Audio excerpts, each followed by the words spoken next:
right, let's get started. Good evening, everyone. I'm Sean Byrne and welcome to the PLC's 8th episode in our Inspiring Leadership series. Yes, episode number 8. And we hold these events every third Monday of the month as a way for our members to get together, get inspired by a guest speaker, and engage in some really fun Q&A, and also fill your leadership cup on a regular basis. So for those who are attending for your first time, the PLC is a community of leaders across the Philippines who are dedicated to growth, collaboration, and well-being. And we are redefining leadership by focusing not just on skills, but sustaining the well-being and the balance of those who lead. And you can learn more about us at our website at www.leadershipcollective.ph. We'd love to have you aboard as a member. Now, for today's event, we have our guest speaker joining us, Nikka Santos. And tonight's format will be a little bit different, and there will be some active participation needed. So get ready, get engaged, and prepare to enjoy some courageous conversations. And that will be followed by a live Q&A. So a great chance to ask Nikka any questions. So please make sure you stay until the end. Now, for the Q&A session, you can post your questions in the Zoom chat at any time during the session, or wait until the Q&A. Feel free to ask about anything that you found interesting or that you'd like to hear more about. And if you're shy, you can always message one of the organizers and we'll ask on your behalf. Also, feel free to use the chat during the session to comment and build on what our speaker is saying, and to let everyone know your thoughts and ideas as we go along. So to get started, let me formally introduce our speaker today, Nikka Santos, who has specialized in well-being, executive high performance, and effective communication. She has coached for schools, government agencies, and Fortune 500 companies, helping leaders and teams improve on communication, resilience, and mental and emotional agility. Before coaching, Nikka had decades of experience in journalism, media, entrepreneurship, and teaching. And now she's out on her own with the Nikka Santos brand. And we are really lucky to have her here tonight. So for the next 90 minutes, Nikka will look after you. Nikka, over to you. Hi, Sean. Thank you, Vicky and Sean, for inviting us. With me tonight is our Zoom producer, Dana. Dana, say hello to everyone. Show them your cute eyeglasses. And Dana is going to be our tech support for tonight. So, what are we going to talk about? Courageous conversations. But before we proceed with the learning session, I just want to ask, we have 24 people on the call. How ready are you to focus? So, on a scale of 1 to 10, 10 being I'm super ready to focus, 1 being I'm just so tired, I want to listen to this like it's a podcast, please type your number in the chat. Not yet. I will count down, so we will all type in our ready to focus number together. So 10, super ready. 1, not ready or kind of not there. Any number in between, your choice, and we will not judge where you are, what number you post. So let me check. There's the chat. Okay. Now, ready? 1, 2, 3. Type your number. Mary is a 7, Noel is a 1075, Nanette is at 9, Sean's at 10, Michael Pasqua 9, Raymond 9. Okay, a lot of high numbers. But before we begin, um, okay, there's more. Remo 8, and I love it. Be honest. If it's a 5, it's fine. Okay, keep it coming. So whatever your number is, my next ask is this: what can you do in the next few seconds to up your number? Maybe if you're Ivana's an 8, maybe Ivana, what can you do to make that an 8.5? Noel, you're a 10.5. What would make it an 11? Maybe, I don't know. Close your phone, put it on silent, close the door. What I'm going to do is I'm going to take a sip of water and take a deep breath. And now from a 10, I am an 11. Okay, so do what you need to do. And by the way, if you want to share in the chat what you did, let us know.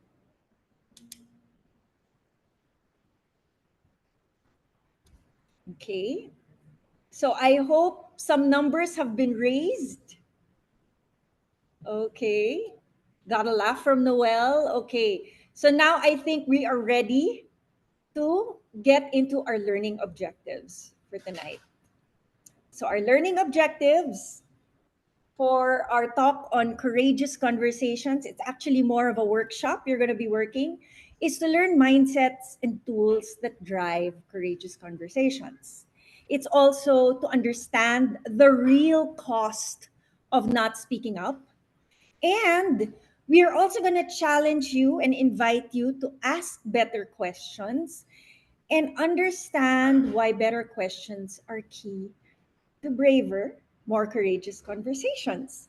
So please show like an emoji, or you can put on your videos to let us know if you are ready to go or if you're good with these learning objectives.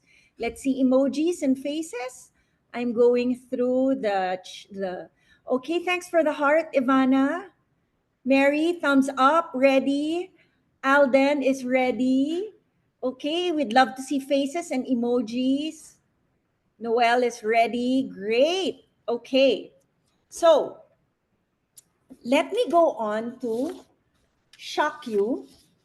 There is supposed to be, I forgot to put um, like a PG sign, parental guidance sign. I think everybody here is above 18. So Dana, let's read the Dear Therapy, the Dear Therapist letter. Okay. So I'm a fan of Lori Gottlieb. She's a psychologist, and she had a column in the Atlantic. She now actually transferred her column to the New York Times. But at one point, so it's an advice column. Okay, it's called Dear Therapist. One of her letter writers wrote this letter: Dear Therapist, title is My Husband Doesn't Want to Have Sex Anymore. Should I just accept that this will be a celibate marriage? Should I leave? So let me read the letter. This is a real letter written to Lori Gottlieb. Dear therapist, I need help with my wife. Lately, everything I do irritates her, even small things like the noise I make when I chew it. At breakfast, I noticed that she even tried secretly putting extra milk in my granola so it wouldn't be as crunchy. I feel like she became critical of me after my father died 2 years ago. I was very close with him, and her father left when she was young, so she couldn't relate to what I was going through. There's a friend at work whose father died a few months ago and who understands my grief. I wish I could talk to my wife. Oh, sorry, mishap. Okay, this is the actual letter. Dear therapist, I've been married for 10 years and things were good until a couple of years ago. That's when my husband stopped wanting to have sex as much, and now we barely have sex at all. Well, last night I discovered that he's been secretly having long late night phone calls with a woman at his office for the past few months. I Googled her and she's gorgeous. I can't believe this is happening. My father had an affair with a coworker when I was young and it broke our family apart. Needless to say, I'm devastated. If I stay in this marriage, I'll never be able to trust my husband again. But I don't want to put our kids through a divorce, stepmom situation, etc. What should I do? So, this is a real letter from a wife who called herself Sad and Scared Wife. Okay? Now, I will read to you another letter. This time, it's from a lonely, longing husband. So, dear therapist, I need help with my wife. Lately, everything I do irritates her, even small things like the noise I make when I chew.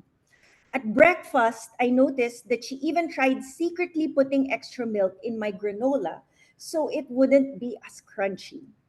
I feel like she became critical of me after my father died 2 years ago. I was very close with him, and her father left when she was young, so she couldn't relate to what I was going through. There's a friend at work whose father died a few months ago and who understands my grief. I wish I could talk to my wife like I talk to my friend, but I feel like she barely tolerates me now. How can I get my wife back? Signed, lonely, longing husband.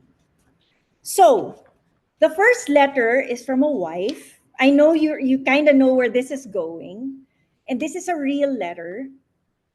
But the second letter is actually a made up letter from the longing husband. But the question to you is, do you think that it's possible, letter writer, the real letter writer, that the husband could actually be feeling this way? I know you can't see it because I have a Zoom screen, but maybe if you could react in the chat, do you think it's possible that the husband's letter is what he's actually going through? So one says 100%. Okay, very much. Yes.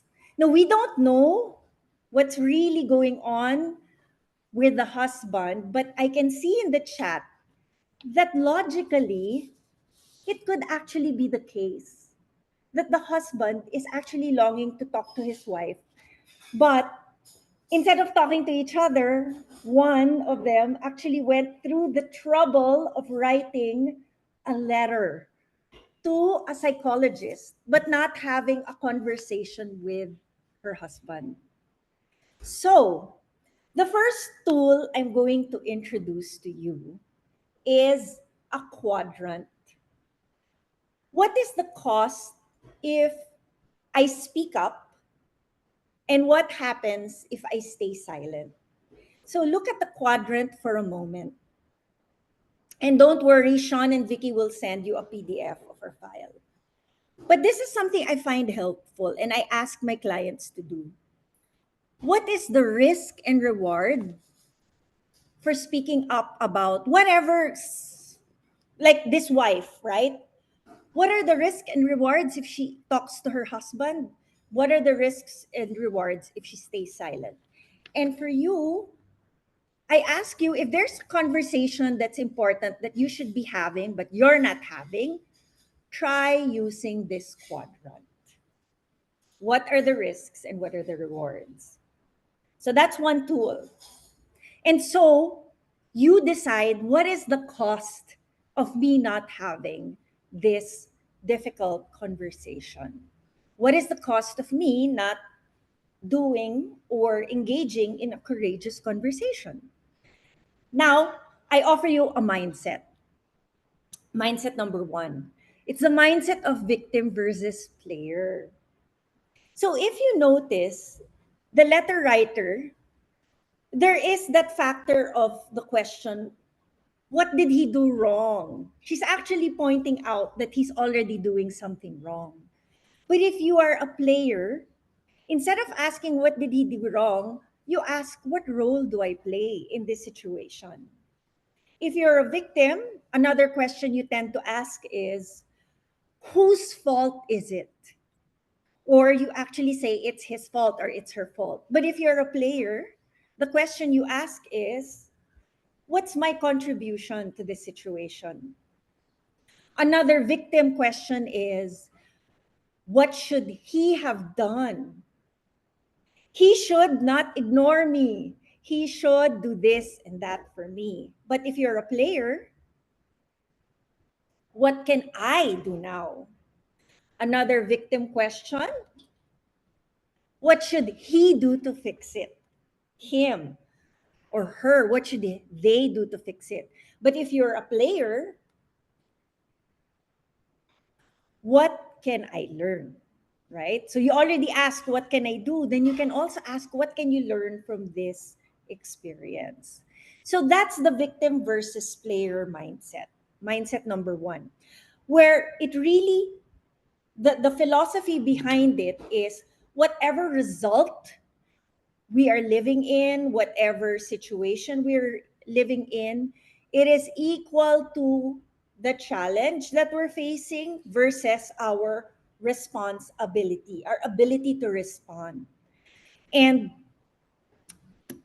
this is actually difficult to take, but it's true.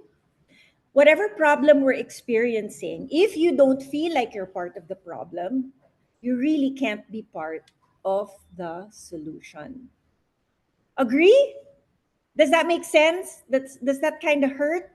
And feel free to respond in the chat, do emojis, or even type in questions, and we'll curate it for later. If you don't feel part of the problem, you can't be part of the solution. So now we move on to another mindset. Mindset number 2, the knower versus the learner. The knower tends to be judgmental, but the learner is accepting of self and others. The knower tends to be reactive. Now, I want to challenge you. If the knower is judgmental, the learner is accepting of self and others, the knower is uh, the knower is reactive, what would the learner be? Any guesses? You can type it in the chat. So if a knower is reactive, a learner is proactive. Yes. Proactive also translates to, you're right, Dana. It translates to responsive and thoughtful. Reflective. Tama, Ninette. You have to reflect before you respond, right? Reaction doesn't come with reflection. So again, a knower is judgmental, reactive. What else, Dana? Blaming. Or a knower tends to blame. But a learner accepts responsibility. A knower, what does a knower do? A knower tends to be self-righteous, and a learner is self-aware. So you see the difference: self-righteous, self-aware, blames, accepts responsibility. So what else? What else is a knower? Is attached to existing beliefs, and a learner, guess, curious and open. Okay? So this is leading into how it's going to impact our conversations now. If you are a knower and you're judgmental, reactive, you tend to blame, you're self-righteous, you're attached to your existing beliefs, you tend to make more statements when you communicate. But if you are a learner, Dana, hold on. When you're a learner, what do you tend to do and act and yeah, what do you tend to do instead of making statements? How fast? Vicky, tama. Asks questions. Questions, tama, Noel. So a learner asks more questions. So in sum total, mindset 2 affects how we communicate. It impacts our conversations this way. When you're a knower, you tend to make more statements and you're ready to debate when you come into a conversation. You are more ready to defend your position, to debate. But a learner is ready, asks more questions, and is ready to dialogue. So the invitation to you tonight is not naman to stop making statements or asserting for your own beliefs, but the invitation is for you to engage in more dialogue and to be more curious and ask more questions. So, the big question is, who are you? Are you a victim or are you a player? Are you a knower or are you a learner? So think about that. When you engage in conversations, what will be better for you? Victim, player, knower, or learner? Okay, so let's pause for a bit. I kept talking for so long. Thoughts and feelings, you can type it in the chat. Just type your thoughts and feelings in the chat. We're getting ready for the next part of our learning session. Thoughts and feelings so far.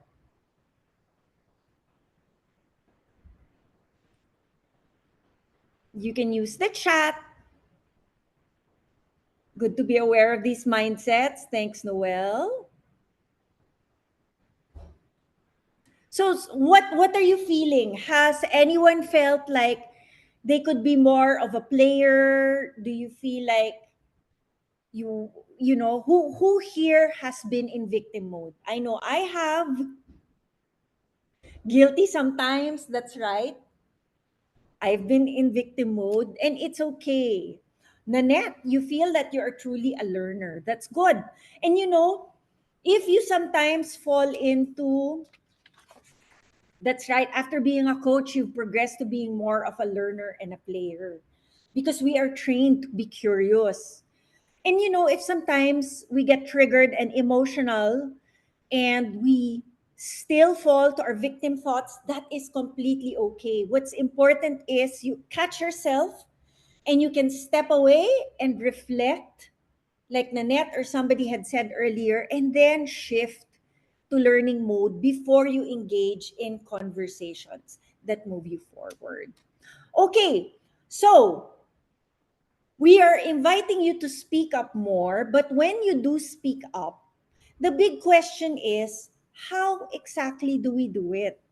Don't just speak up for speaking up's sake or just so you're heard. Finish. There is a We have to be more conscious and more intentional when we speak up. We have to be more ready. As Nanette had said earlier, reflect more, right? Because that's the only time you can get ready. And then also, our invitation is for you, when you speak up, to remember to approach conversations from a place of compassion, because there is a very famous a quote that you've probably heard. I love this quote. um, I don't care how much you know until you show how much you care. So when you enter a conversation, even if you have an agenda, make sure that you connect first, that you show that you care.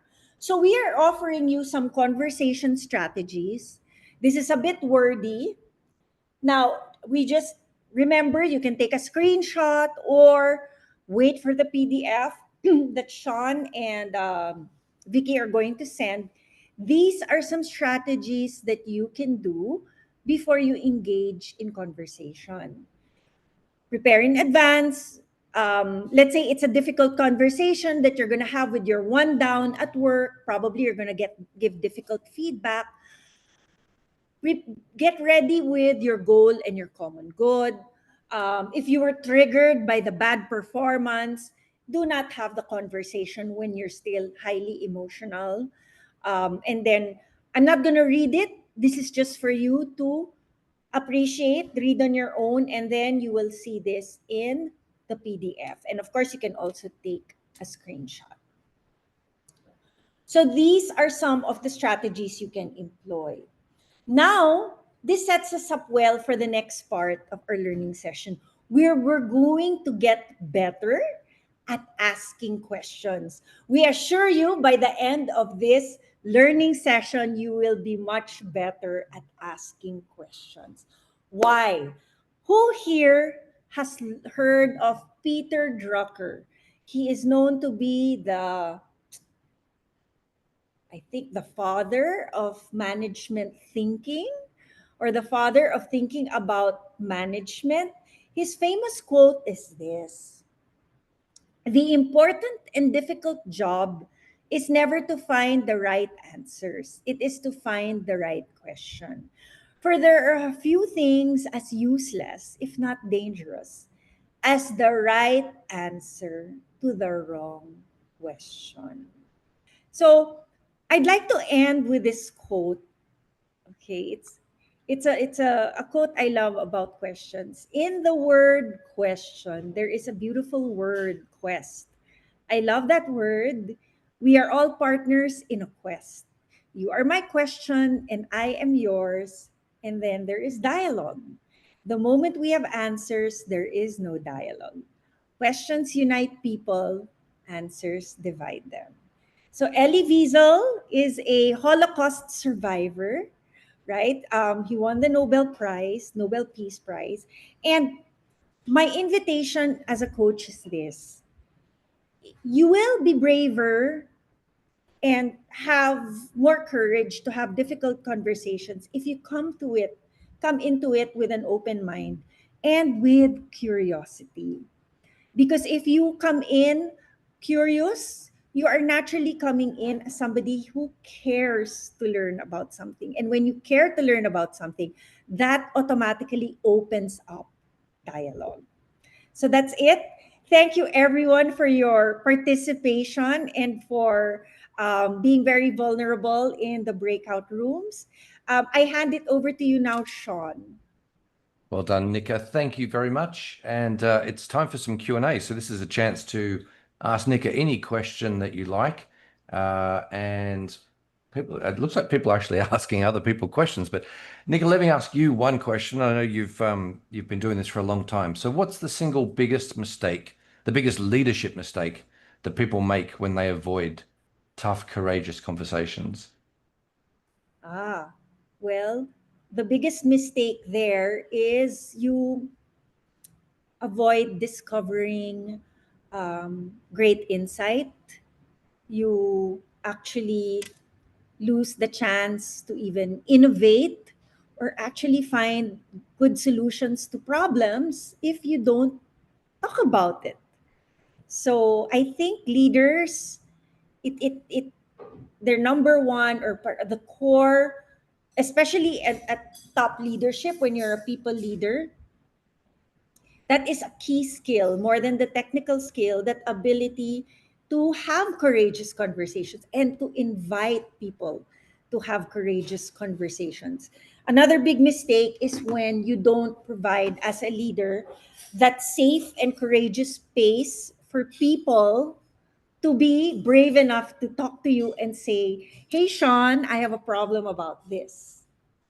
Right? So that's those are, I think, two of the key leadership mistakes. Very good. I'm seeing a lot of nodding heads. Anyone else would like to ask a question? Noel here. Hi, Nika. So my question would be, since we started with the word "speak up" as the main topic for tonight, right? But in organizations of which I've come from like 30 years ago, speak up is always so closely associated with complaints, escalations. So probably the challenge for leaders is how do you pivot that perspective of speaking up to having honest conversations and also being able to have productive discussions. So yeah. Yeah, I think that's a great question. Parang when you're in a organizational culture where you have to keep saying, "Speak up, speak up." You have to ask yourself as a leader, why do I have to keep telling people to speak up? Then look at yourself. What is my contribution to this environment where I have to keep begging people or reminding people to speak up? So I think we need to, first of all, model us speaking up compassionately, kindly, respectfully. But at the same time, as leaders, it's also good when you call yourself out for your own mistakes and say, "Oh, I got that wrong, but this is how we can do it better." Or you could even ask people, "I got that wrong. Can you help me out?" Like ask help as a leader. And I think those are the things that will eventually create a culture wherein you don't have to keep reminding people to speak up. And it's not anymore an escalation culture, but just a culture of constant conversation where conflict is actually not seen as bad, but just as good conflict. You know, yung Sean and Noel are in the same team, but they can disagree, and that's okay.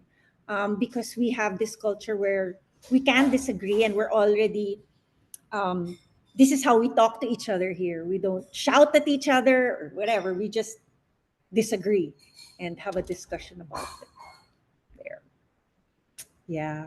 It sounds so simple, Thank no, you. Thank Noel, you. but it takes a lot of work. And yeah, I know. No, I can see Sean with his little smile there. Smiling because I know exactly what you're talking about, and I think in previous sessions we've also touched on some of the cultural challenges that are unique specifically to the Philippines in having open, direct dialogue, and a lot of this, while it's in the workplace, it also needs to start much younger, right? And right. teaching younger people how to have those direct conversations and be comfortable with it. We get a lot of young leaders who are starting off in first time supervisor roles, and it's just a completely foreign territory to them. And even if you instruct them on how to do it, and they've seen examples of senior leaders do it, when it comes to their turn to actually pull up the chair and have a courageous conversation, it's tough. And this is where I think access to mentors and coaches like you guys, I think, is really invaluable. And also sessions like this. This is a chance for people to just digest this, take it away, break it apart, and hopefully go to the nikkasantos.com website and sign up for some more workshops. There's a plug for you, Nikka. Thank Vicky, you. did you want to you want to jump in on this? Yes, I mean, this was actually the first time we did something like this, and really had breakout sessions, and it was really a great experience, a great observation as well, on how much people can learn from actually asking questions and being curious. Um, it also helped that we were very focused on a smaller group as opposed to having it more.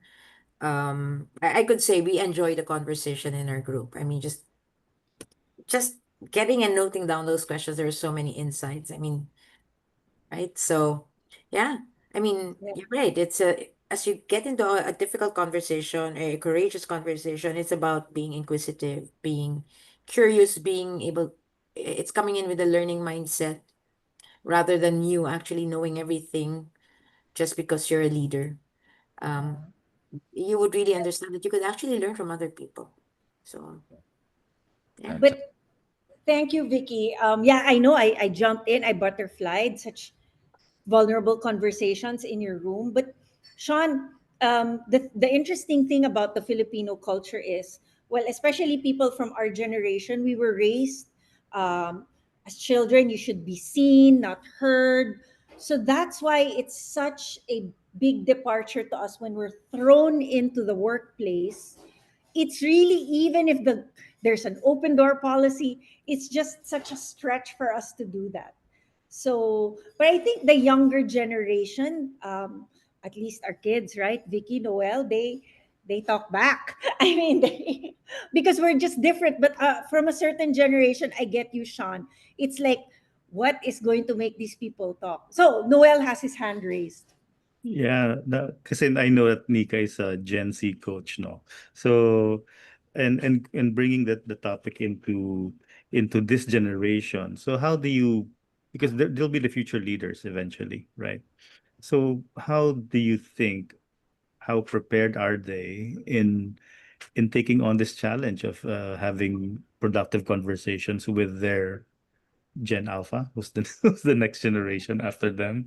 Yeah. So again, because as we talk about generational issues or concerns, that always comes into mind. How are we preparing the youth of today for them to take leadership roles of tomorrow? Yeah. I think again, it boils down to um, us as the ones that are older and supposedly we have more wisdom because of experience. We have to start the to reach out to them. We have to be the ones to model initiating conversations. Just because we've had more experience. I notice with the young ones, they also have this tendency to kind of avoid conversations because they're spoiled for choice. I can go to the bathroom, look at LinkedIn. I can't talk to my boss, and it's there. So we have to now. The pressure is more. There's more need for us as the more senior leaders to really initiate the conversations.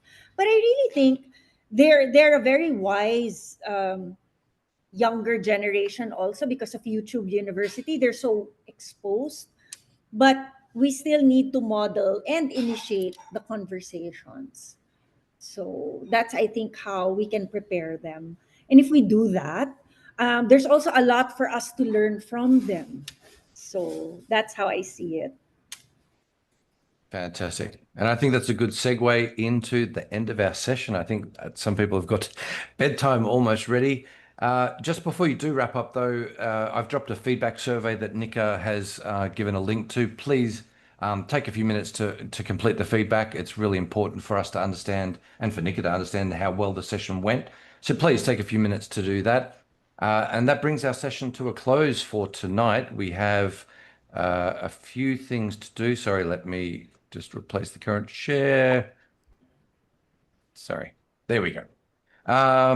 First, a big thank you to Nikka for what was a fantastic session, a really good experiment for the PLC in the workshop style, and the energy and the insights tonight. I think it's been fantastic. So Nikka, on behalf of the PLC, thank you. And everyone, please give her a little round of applause and some thanks for that. It's been a lot of work to get this together.